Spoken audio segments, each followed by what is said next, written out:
We're going to start in Parshas Reeh in Deuteronomy, the 13th chapter, verse 2. Deuteronomy 13, verse 2.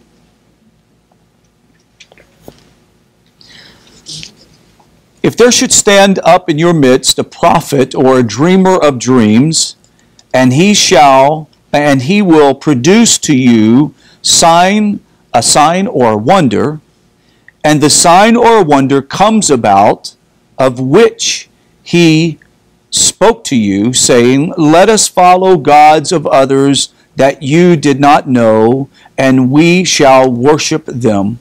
It says, do not hearken to the words of that prophet, or to the dreamer of a dream. For Hashem your God is testing you to know whether you love Hashem your God with all your heart, with all your soul. Hashem your God shall you follow him, and him shall you fear. His commandments you shall observe, and his voice you shall hearken. Him shall you serve, and to him shall you cleave. The prophet and the dreamer of dreams shall be what? Put to death. For he has spoken a perversion against Hashem your God, who takes you out of the land of Egypt, who redeems you from the house of slavery, to make you stray from the path on which Hashem your God has commanded you to go, and you shall destroy the evil from your midst. What to do with a false prophet?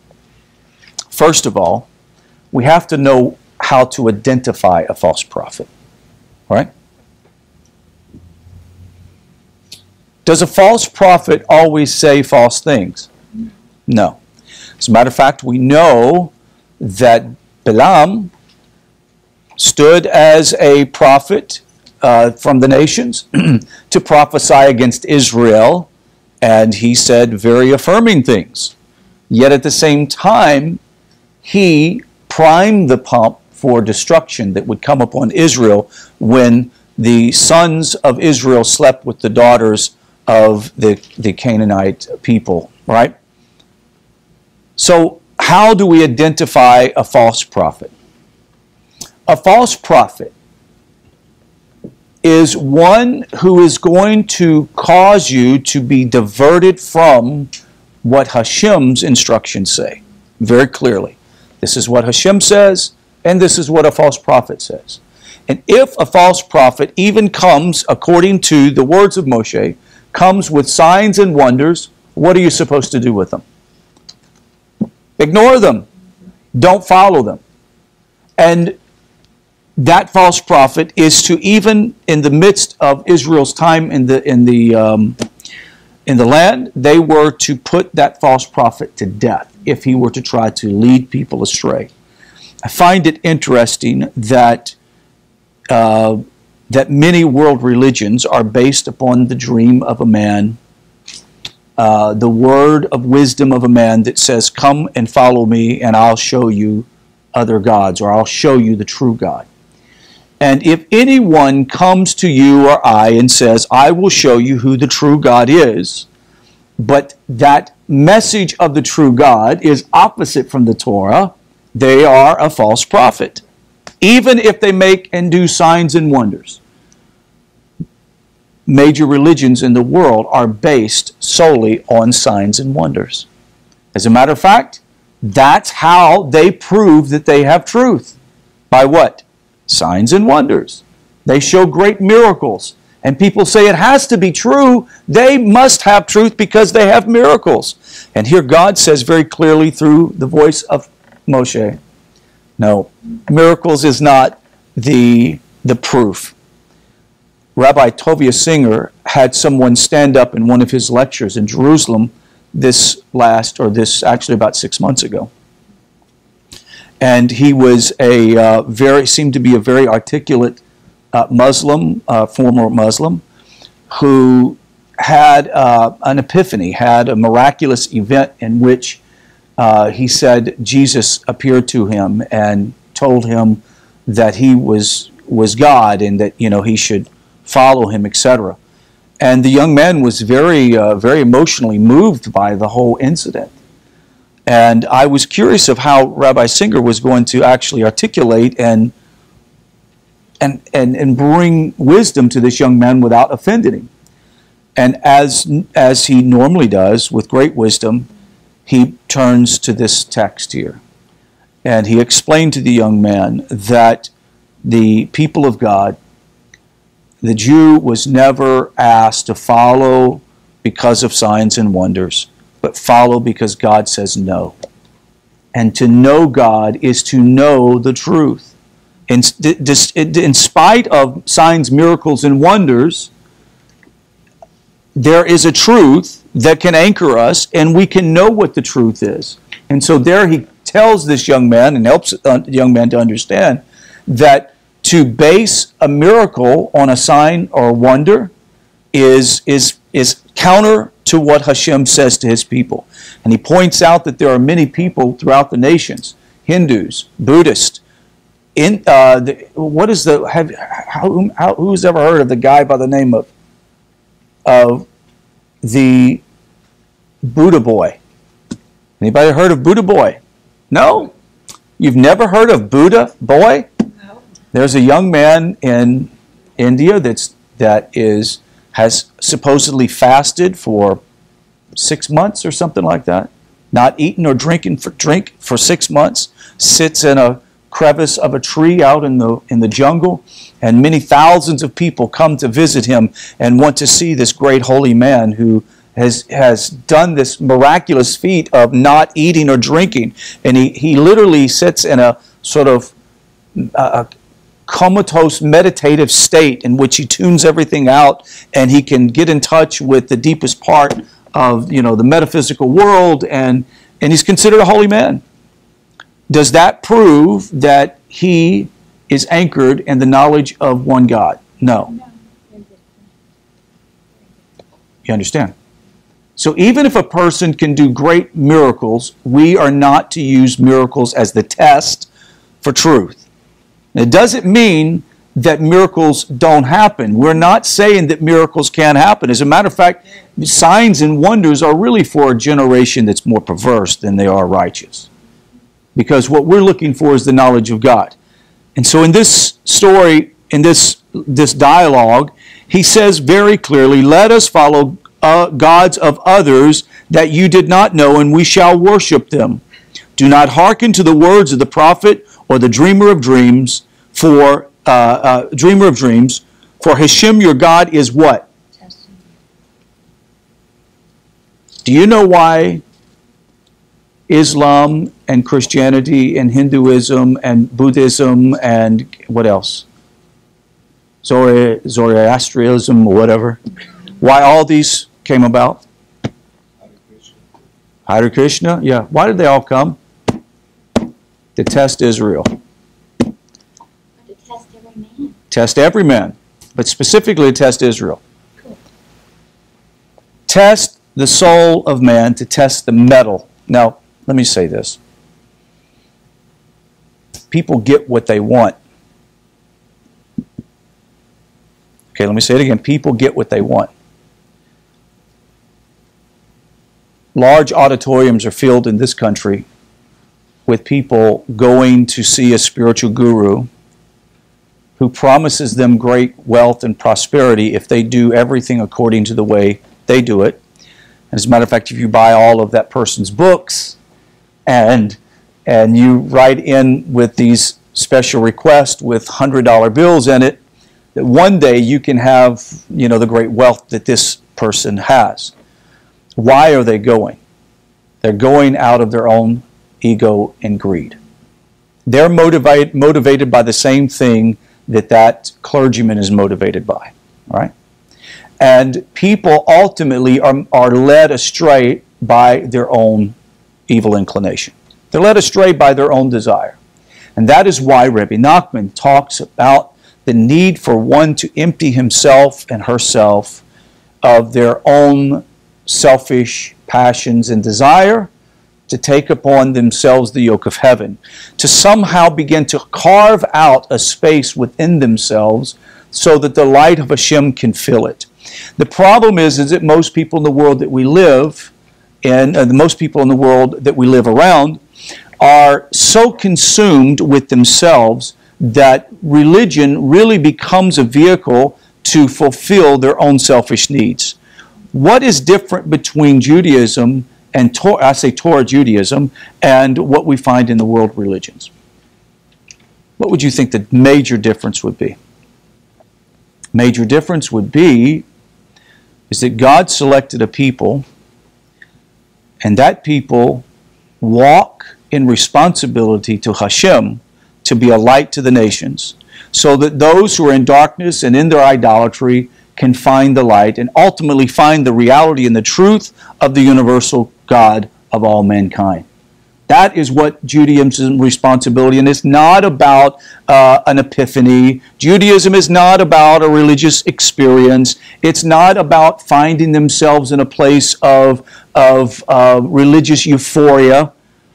It's about knowing God and making God known to the nations. It's pretty simple, isn't it? It's pretty simple. How does he test Israel by these other gods? He said, I want to test you, it says, to test you to know whether you love Hashem with all your heart, with all your soul. So with all your nefesh and all your neshama, right? With all your faculties, everything. As I said in last class, the type of yearning that Likkutei Moharan talks about, this screaming out to Hashem, is not a literal screaming, but it's a deep yearning for Hashem that is so overwhelming and so powerful. It's as if it would be like a person in the middle of the forest needing help and needing rescue, who screams at the top of their lungs for someone to rescue. Non-ceasing, pouring themselves. They scream so loud they lose their voice. And what type of yearning should we have for Hashem? The type of yearning that cries out from the deepest part of your being, Hashem, I want to be a righteous person.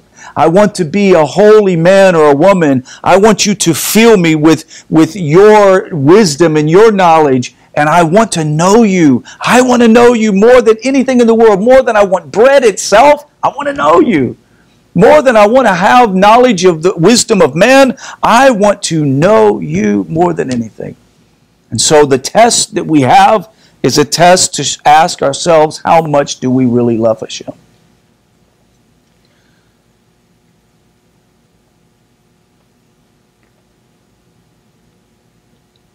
The question that I would ask most people who would like to increase their connection with Hashem, I would ask them, what consumes their mind the most? What consumes your mind the most? Career? Crafts? Football? Baseball? TV? Movies? Food? I can go down through the list. What consumes you more than anything? What is on your mind more than anything? If you find yourself being consumed by anything other than Hashem and your love for Him, then your focus isn't 100% on Hashem. It's on your own desire. Having a focus on Hashem, on study twice a week, is not enough. It's just not enough. It's not enough to have a focus on Hashem for about 5 minutes in the morning and 10 minutes at night before you go to bed. It's not enough. Why do I say it's not enough? When I say it's not enough, I'm not saying it's not enough for the purpose of giving you a place in the world to come. I'm not saying that. Okay, I'm not saying that if you don't have this great zeal that you're not going to have a place in the world to come. Okay, so don't misinterpret. What I am saying is anything shy or short of being completely consumed with Hashem and loving Him with your whole heart and soul runs the risk of being derailed, runs the risk of finding yourself floundering in the world of materialism and desire, and finding yourself struggling just to stay connected to Hashem in the smallest ways.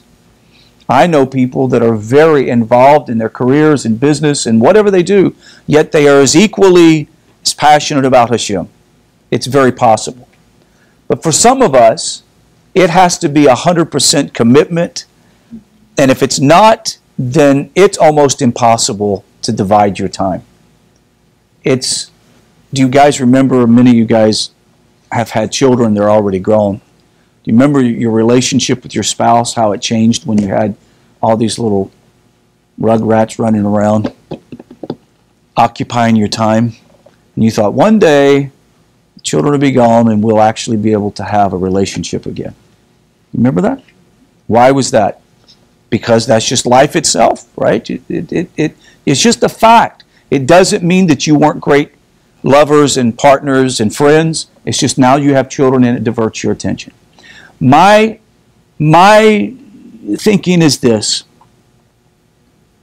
If I know that Hashem is going to be testing my love by providing me distraction, then I've got to be careful not to load distractions on my plate that I don't need. Right? If I don't need the distraction, why do I want to put the distraction in my way? And believe me, and especially in today's economy, today's world, there are so many distractions that we have handed to us. So many distractions, the internet and texting and cell phones and apps and you name it. We have so many distractions that it would keep us off track if we're not careful. So, loving Hashem with our whole heart is to develop such an insatiable hunger for God that nothing will satisfy you but the Torah itself. How do you know that you've gotten to that place?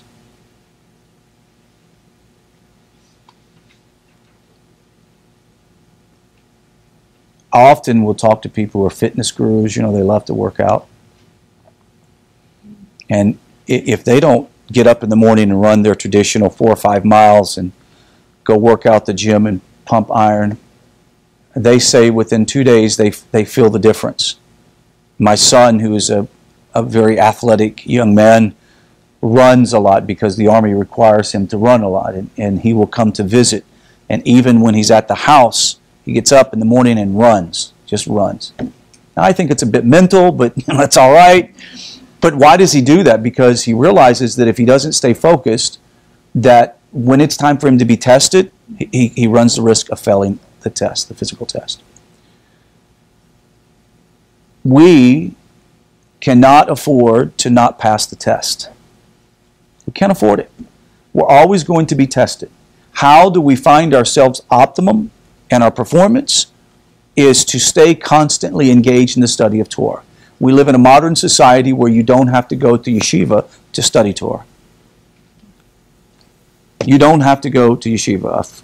A dear student of NETIV that is not in this community here but is via the internet, this week went to a local Chabad rabbi to talk to him about being in community. And the rabbi was very impressed with the man's knowledge, with his handling of Jewish concepts and Torah. And he says, I recognize that you're a very sincere man, and not only are you sincere, but you know what you're talking about. Where did you learn these things? And he says, I learned them on the internet. I studied. This is an amazing time that we live in, so there's no excuse. No one has an excuse. No one has an excuse. Before we move on from this part, well, no, I want to go into the next verses, and I want you to read for me verse 7. Could you, Val? Start at verse 7. If your brother the son of your mother, or your son or daughter, or the wife of your bosom, or your friend who is like your own soul, will entice you secretly, saying, let's go and worship the gods of others, that you didn't know, you or your forefathers, from the gods of the peoples that are all around you, those near to you or those far from you, from one end of the earth to the other end of the earth. You shall not accede to him and not hearken to him. Your eyes shall not take pity on him.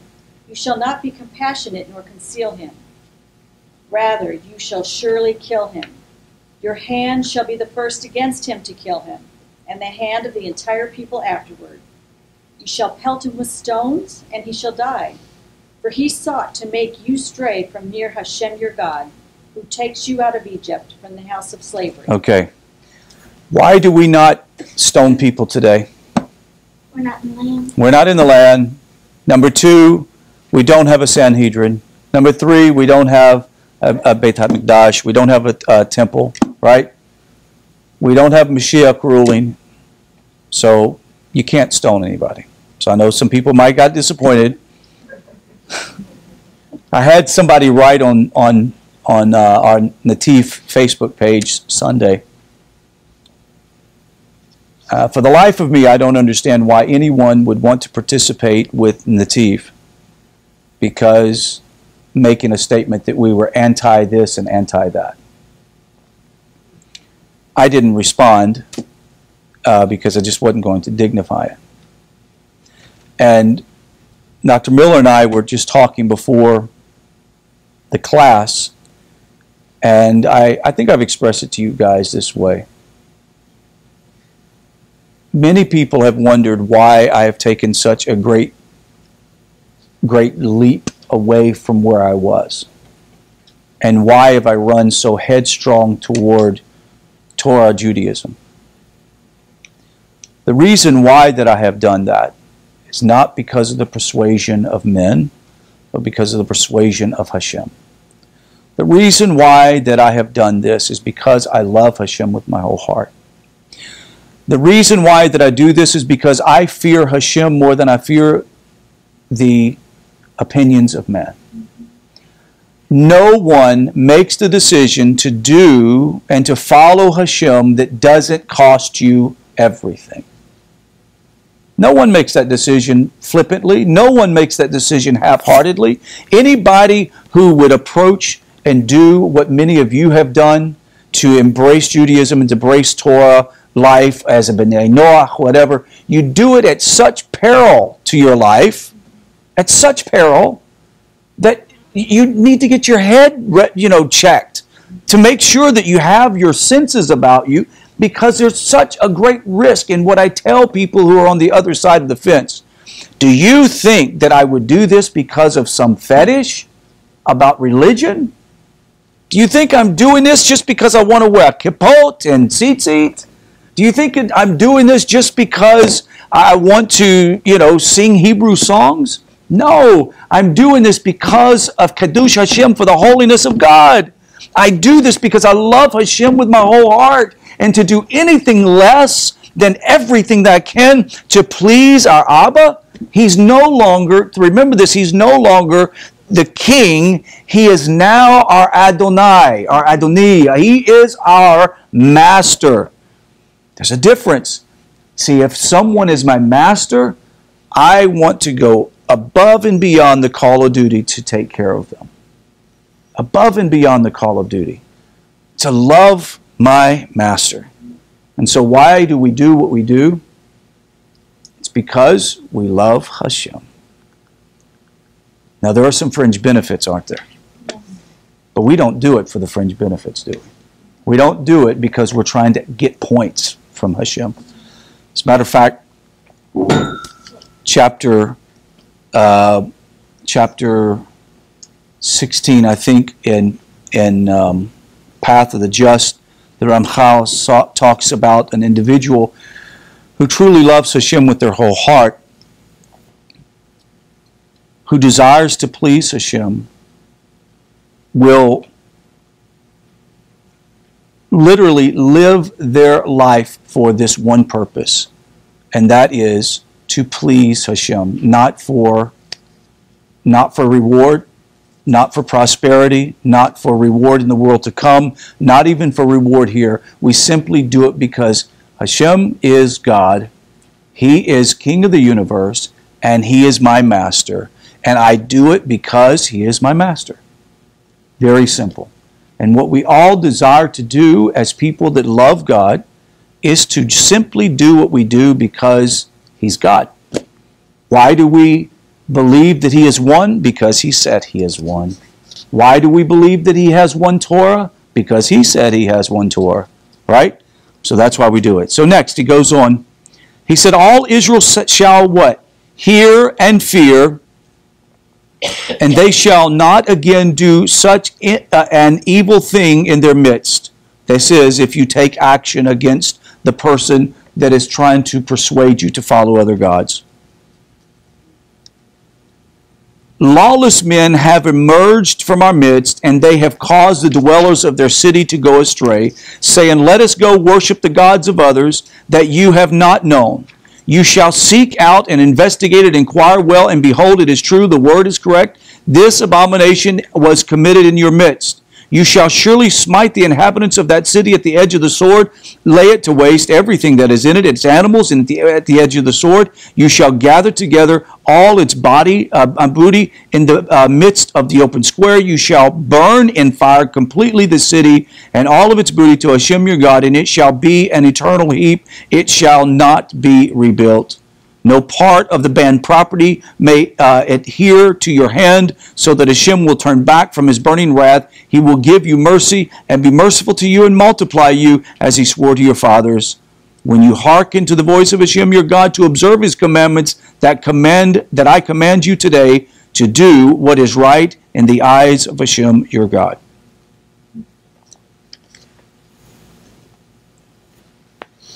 Verse 14. Would someone like to read? Val? You are children to Hashem your God. You shall not cut yourselves, and you shall not make a bald spot between your eyes for a dead person. For you are a holy people to Hashem your God, and Hashem has chosen you for Himself to be a treasured people from among all the peoples on the face of the earth. You shall not eat any abomination.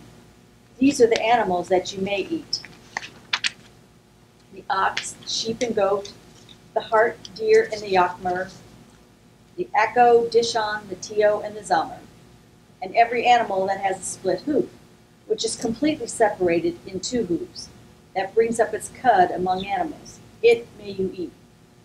But this shall you not eat from among those that bring up their cud, or have a completely separated split hoof: the camel, the hare, and the hyrax. For they bring up their cud, but their hoof is not split. They are unclean to you. And the pig, for it has a split hoof, but not the cud. It is unclean to you. From their flesh you shall not eat, and you shall not touch their carcasses. Okay, here is the text that we can refer to as the final text in the Torah law that talks about kosher animals, what animals to eat. Today at work, there was a person that's new on the job that just came from Poland, by the way. And they ordered food for everybody on the job site. And I went and got my food out of the car to eat. And the guy that ordered the food, like, why didn't you just eat what I fixed? And my wife fixed a wonderful rice dinner for me, and I wanted to eat it, and I'm trying not to make a big deal of it, but this guy just keeps going on and on, like, I mean, I can, anything that you want, you can have. I'm buying. It's on me. I was like, I appreciate that. Well, the person that's next to me says to him, well, I think he's eating kosher, right? And so that started a whole conversation, which I really didn't want to have around the table of food, talking about that, right? They're all like, well, what's kosher? Does that mean that you can't eat anything? And I said, well, no, I can eat vegetables and all. He said, well, you can't eat meat, you're a vegetarian. I said, well, no, I'm not vegetarian. I'm trying to explain all this in this really long, drawn out, a bit embarrassing conversation about food. But what a great opportunity for the sake of heaven to sanctify Hashem and to say, no, we can eat of any animal that's clean. And they said, well, what's a clean animal? And I'm like, oh, you got to go through all of this. What makes a pig unclean? And, so we have to have this conversation. Bottom line is, there are animals that we should eat and not eat, and we could go through the whole list, scientific reasons why we don't eat these kinds of animals, and we can make great, astounding facts about science and animals that prove these things are right. But bottom line, we don't do it for that reason. We do it because Hashem says not to do it, right? I noticed this is incredible. It says, verse 9 says, that this you may eat of everything that is in the water. Anything that has fins and scales you may eat. Anything that does not have fins and scales you shall not eat. It is unclean to you. Tell me that Hashem did not write the Torah. I mean, how would somebody 3,700 years ago know that everything in the middle of the desert, that every fish in the sea is categorized under those two categories, with skins and skins and scales, or no skin, no scales? And if they don't have, they can have fins, but if they don't have scales, is it kosher? No. But only Hashem would know that. And that all the deep sea exploration that's taken place, they've not found a fish that could be now said, well, it's now kosher because it has fins. I mean, it has scales but no fins. It's kind of funny how that works out.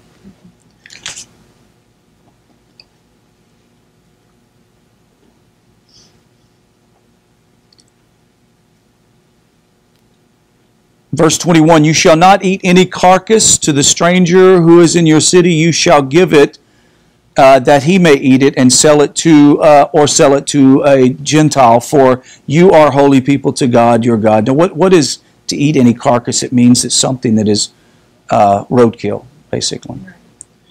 You can give it to a ger to eat or give it to a Gentile. Ger is not held to the same kosher standards that a Jew is. But though most people that are B'nai Noach eats at least biblically kosher, if that makes sense. It says, you are holy people, your God. You shall not cook a kid in the mother's milk. This is where we get in halakhic Torah understanding of not mixing meat and milk together. Right?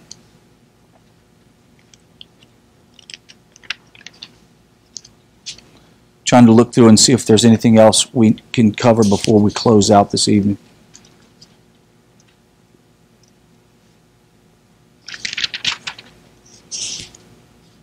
We're out of time, so I'm just going to go through and see if there's anything.